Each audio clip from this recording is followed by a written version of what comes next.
Au Niger, on fait le point des échanges entre le Premier ministre et une délégation de la Banque mondiale, délégation conduite par le directeur régional de l'institution, assisté du représentant résident. Le point de Issaka Issa et Jocelyne Amoussou. Cette rencontre entre le Premier ministre, ministre de l'économie et des finances et la délégation de la Banque mondiale entre dans le cadre du suivi de la visite du Premier ministre à Washington qui avait eu des séances de travail avec les responsables de l'institution. Aussi, cette rencontre à Niamey vise à ficeler des projets de développement liés aux préoccupations du gouvernement. On a eu des excellentes réunions avec Monsieur le Premier ministre et son équipe. On a beaucoup parlé du secteur énergie pour voir qu'est-ce qu'on peut faire en tant que Banque mondiale pour appuyer le Niger dans un objectif très important, c'est d'augmenter les taux d'accès à l'électricité.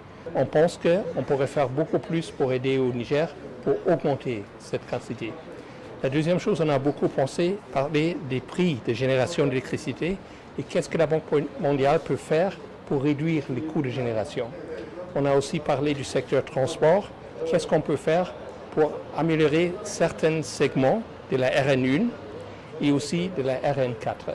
Une rencontre de près d'1h30 où toutes les préoccupations en vue de rendre effectifs ces projets chers aux autorités ont été analysées. Agir avec célérité pour le bien-être des populations du Niger, c'est l'objectif visé par l'État qui est en bonne voie dans la lutte pour la souveraineté du Niger.